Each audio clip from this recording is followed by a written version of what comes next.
Buenas noches, bienvenidos a Observatorio Cotidiano, en su mirador de la economía política de México y el mundo. Hoy tenemos el gusto y el honor de contar con nosotros al doctor Gerardo Esquivel. Gerardo, muchas gracias por acompañarnos en este programa específicamente. Al contrario, muchas gracias. Gerardo es un muy destacado economista, investigador, profesor en el Colegio de México, profesor en la Facultad de Economía de la UNAM, de la cual es egresado, y doctor en Economía por la Universidad de Harvard.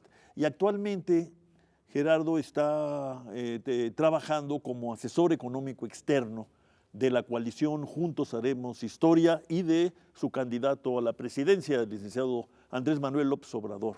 Enrique Provencio, gracias por acompañarme en un programa más, gracias. Que no es el último, todavía nos falta. Gerardo, nos interesa conocer tu punto de vista, tus opiniones sobre algunos de los temas, no sobre el programa en su conjunto, no tendríamos el tiempo, pero algunos de los temas que, como tú bien sabes, pues han reclamado nuestra atención de mucho tiempo atrás. Y lo hemos hecho incluso pues juntos, ¿no? En muchas ocasiones. En primer lugar, esto parece un lugar común, más bien una obviedad, pero me temo que no lo es. Y por eso voy a empezar por ahí. La coalición, su candidato a la presidencia y tú, piensan que es necesario aumentar, digamos, al doble, digamos, para empezar la tasa de crecimiento de la economía, o piensan, como parece pensar el gobierno, que este 2% por 30 años es bueno, satisfactorio, y que no debería llevarnos a hablar, como reclamó el presidente Peña antier, de crisis económica. Bueno, en primer lugar, gracias por la invitación, Rolando, Enrique. Muchas gracias por la oportunidad de platicar del proyecto de la coalición Juntos Haremos Historia. La idea, y digamos que el diagnóstico nuestro parte de una serie de hechos pues incontrovertibles, porque son justo eso, hechos evidenciados por cifras económicas que cualquiera puede encontrar, que tienen que ver con el desempeño económico del país en las últimas décadas, yo diría ya casi 4 décadas. Y lo que hemos percibido en estos años ha sido primero pues una baja tasa de crecimiento, como bien señalas, que ha sido más o menos de 2% por año en promedio en las últimas casi 3,5 décadas, lo cual va asociado, por cierto, a otros efectos perniciosos como la perpetuación de la pobreza. La tasa de pobreza que tenemos hoy en día es prácticamente igual a la que teníamos en 1992, que es el primer año para el cual tenemos cifras oficiales de pobreza.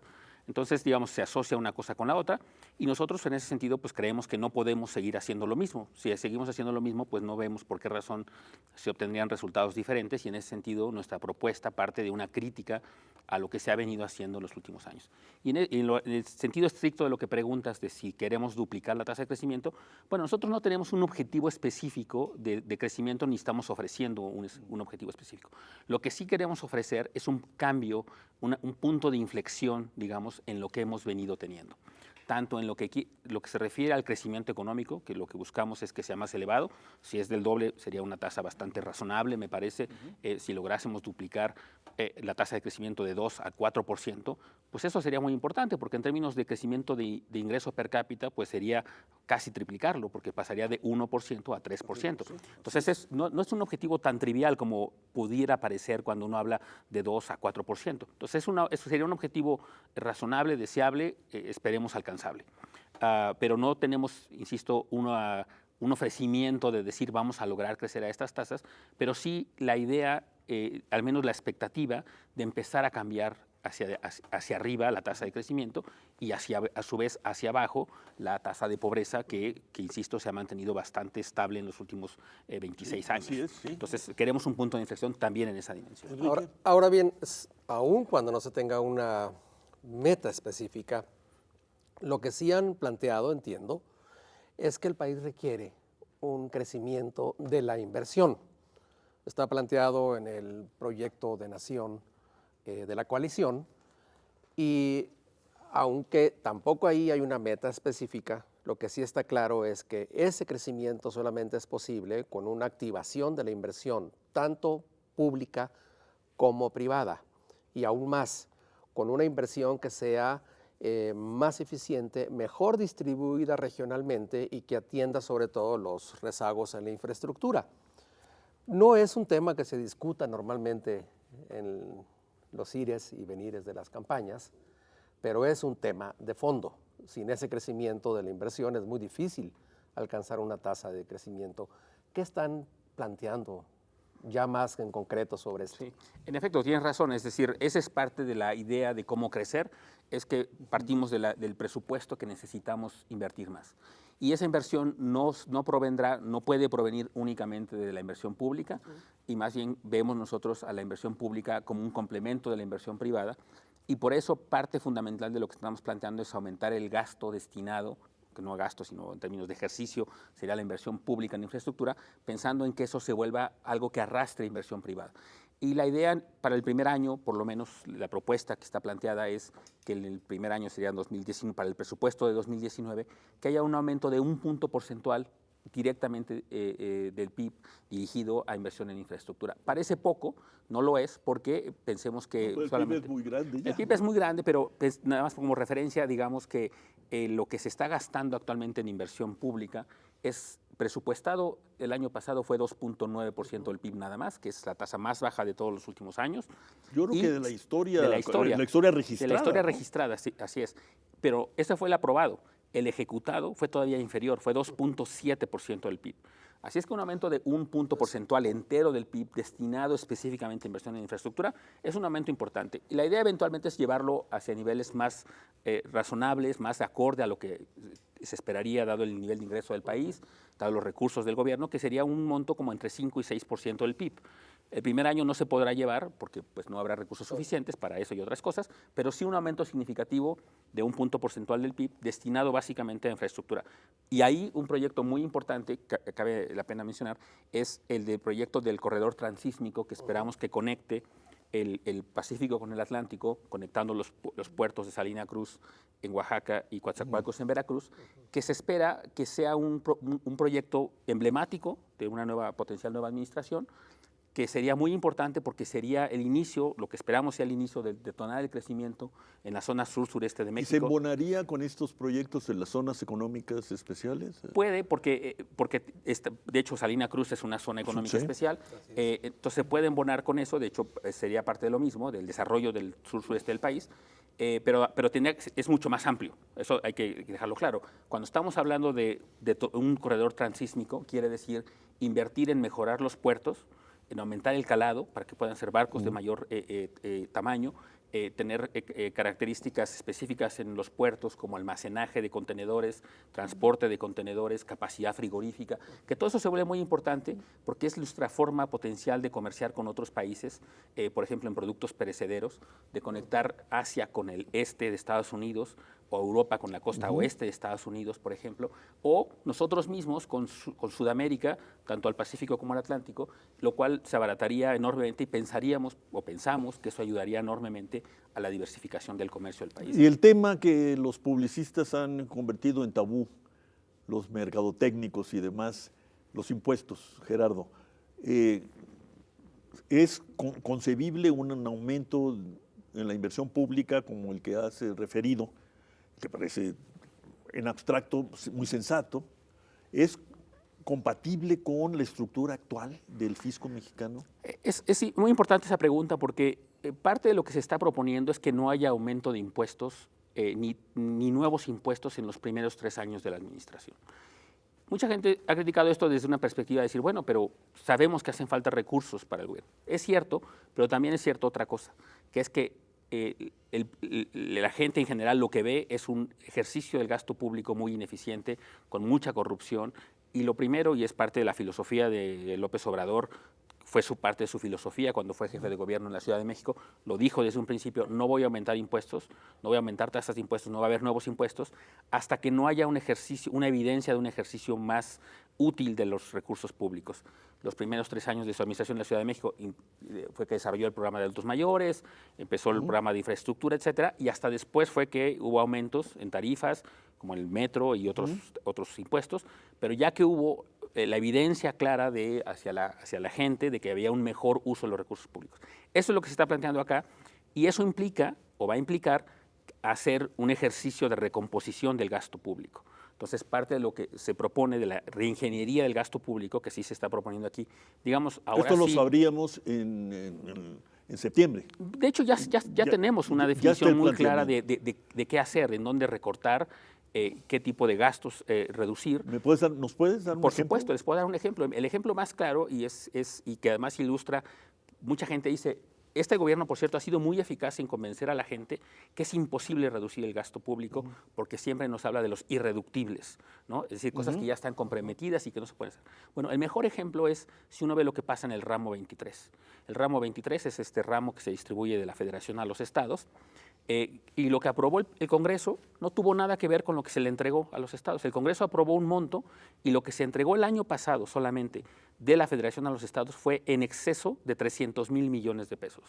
300,000 millones de pesos que se dice fácil, pero es muchísimo dinero, es 6% de todo el gasto público. Eso cuesta la Pax Federalista. Bueno, ese es el arreglo, la Es complejidad. un arreglo político. Es un arreglo político De con hecho, una... es más que el 1% Es mucho más de inversión. Bueno, eso nos dará una del idea PIB. de que sí hay margen de ajuste en el gasto público, porque eso es una cosa que nadie le obligaba a la Federación a darle a los estados.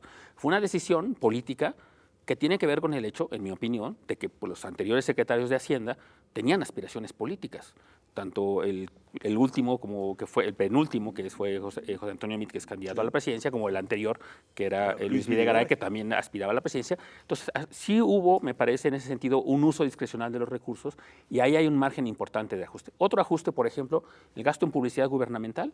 Estamos hablando de miles de millones de pesos al año que pues, nosotros consideramos que no es necesario que sea tan grande, tampoco es eliminarlos, pero sí reducirlos significativamente.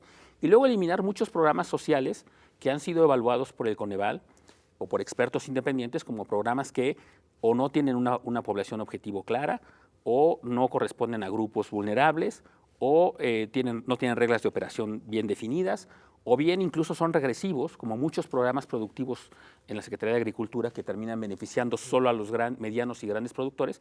Todo eso nosotros estamos dispuestos, y lo plantearemos así en el presupuesto que se plantea a fines del año, eliminar esos programas que no tienen ningún impacto económico y social y más bien reorientar esos recursos a cosas que nosotros creemos que son prioritarias, por ejemplo, la inversión en infraestructura y un par de programas sociales que tenemos en mente prioritarios, a los que esperamos y que esperamos que tengan un impacto más importante. Vamos a verlos inmediatamente después, Gerardo. Perfecto. Enrique, vamos a hacer una pausa.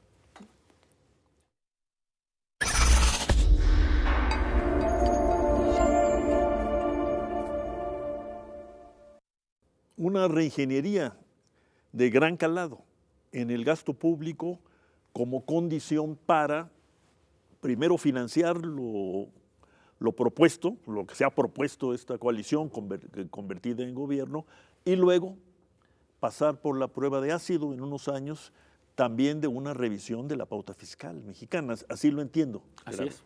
Sí. Enrique. Sobre todo pensando que en efecto, y como Gerardo lo sabe muy bien, nuestra base tributaria es amplia, pero la tributación sigue siendo proporcionalmente muy baja. Y pensando en una transición que requerirá mucha pedagogía política, es necesario sin duda replantearse las bases no solamente del gasto público, sino otras bases de la política social, que es un tema que mencionaste antes del corte. ¿Puedes decirnos en términos generales en qué consistirá la reforma en la política social, dado que, como también mencionaste, a largo plazo no parece haber mucho impacto de los programas sociales actuales? ¿Por dónde irían las líneas maestras de esa política? Sí, digamos, la idea eventualmente al final sería tratar de converger a un sistema de seguridad pública universal, eso sería claramente lo deseable, pero para eso sí requerimos una reforma fiscal que nos dé suficientes recursos para poder avanzar en esa dirección. Eso creo que estamos de acuerdo y se ha platicado en distintos momentos que eso se requeriría al final del día para poder atender las necesidades del país.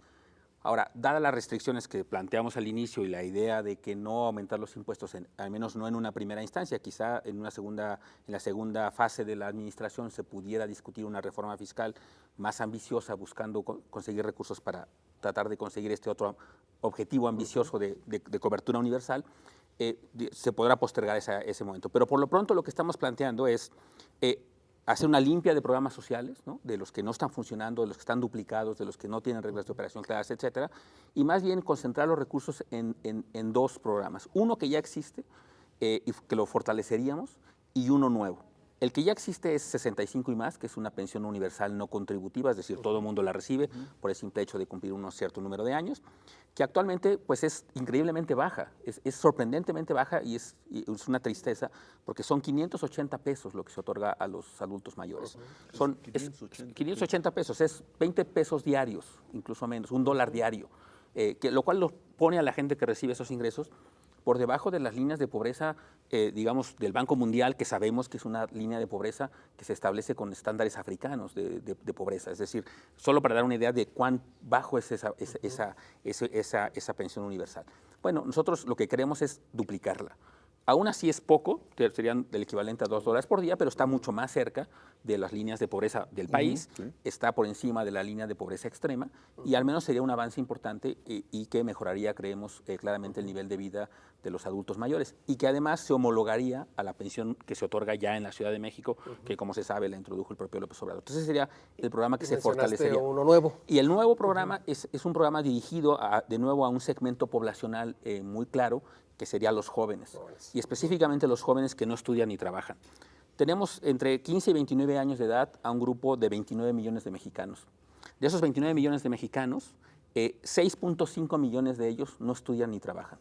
En la literatura se les llama ninis, nosotros no nos gusta porque suena peyorativo, nosotros decimos gente que no ha tenido oportunidades ni de estudiar ni de trabajar y que está en sus casas, muchos de ellos cuidando a familiares, otros simplemente no haciendo nada, muchos de ellos están propensos de alguna manera a participar en actividades antisociales, en fin, y por eso mismo creemos, nos preocupa enormemente que lo que era un bono demográfico, que ante la ausencia de generación de empleo suficiente, se puede traducir en una bomba demográfica hacia adelante, porque estos jóvenes que hoy en día no trabajan, no estudian, en el futuro no van a tener experiencia laboral, no van a tener ahorros, no van a tener cobertura de salud, de seguridad social, Afore, etcétera, pues va a ser una carga demográfica, una bomba de tiempo demográfica.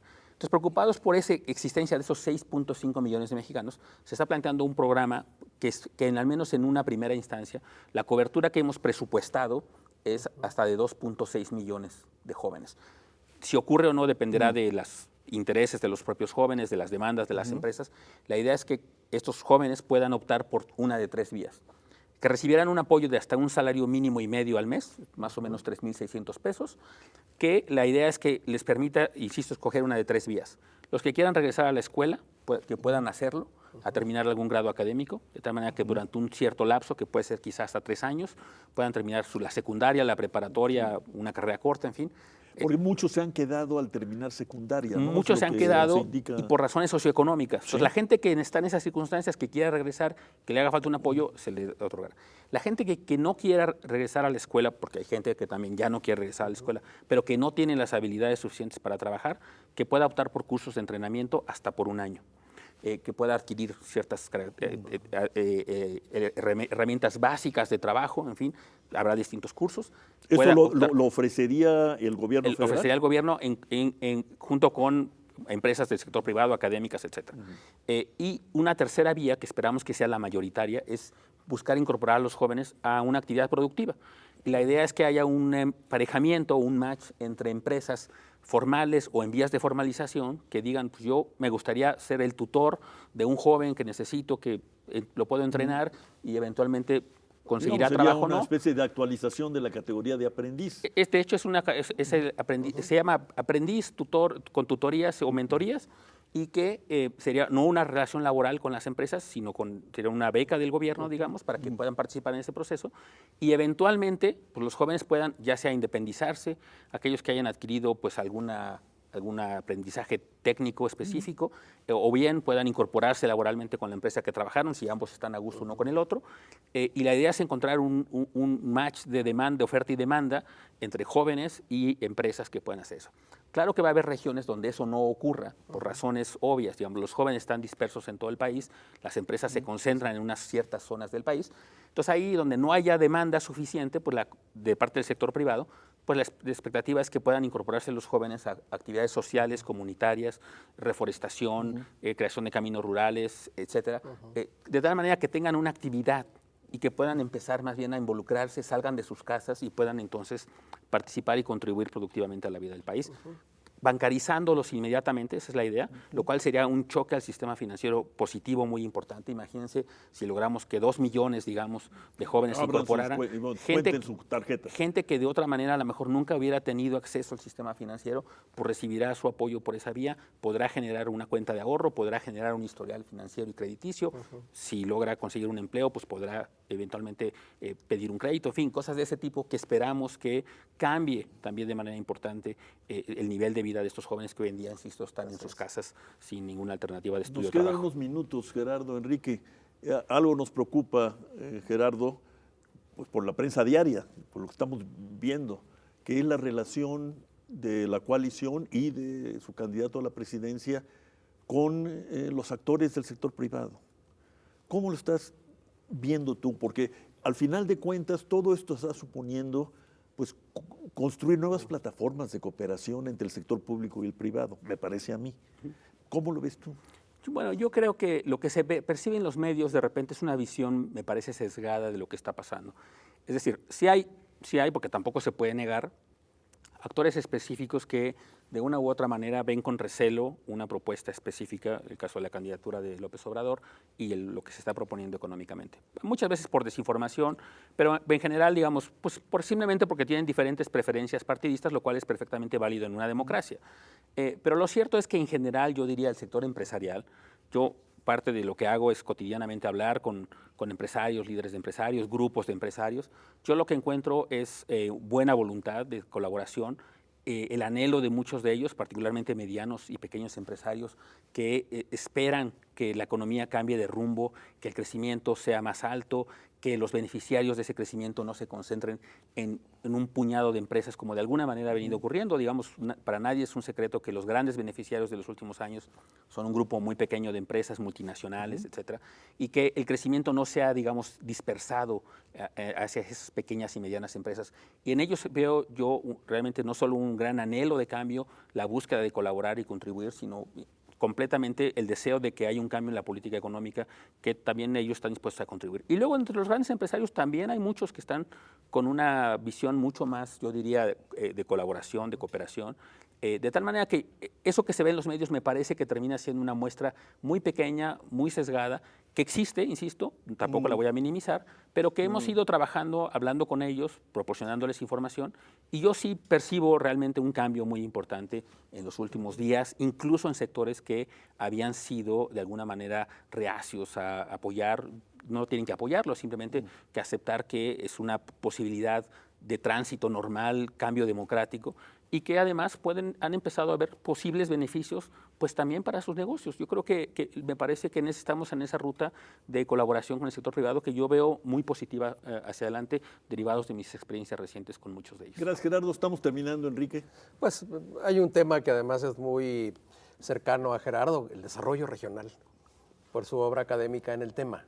Sí, bueno, ¿Qué planteamiento están haciendo para las regiones más rezagadas del país? Bueno, yo estoy de acuerdo, es uno de los temas que más me apasiona, es el tema de mi tesis doctoral, de hecho, y siempre me ha preocupado y me parece que es un espacio donde hay grandes potenciales beneficios hacia adelante.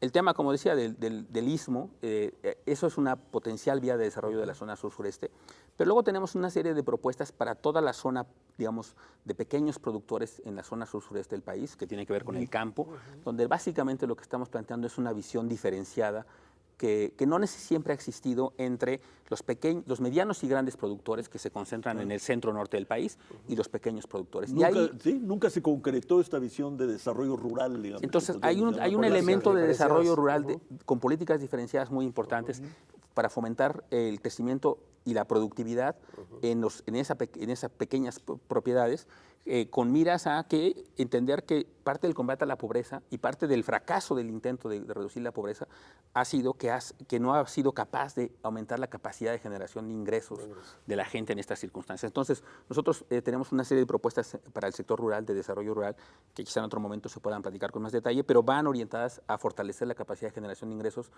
de población en estas condiciones, muchos de los cuales están en la zona sur-sureste del país, y creemos que ahí hay un gran potencial de crecimiento para el país en su conjunto, reduciendo la brecha entre el sur y el centro-norte del país.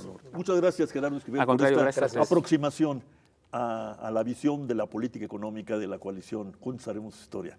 Muchas Enrique, Gracias. Buenas noches, gracias a todos.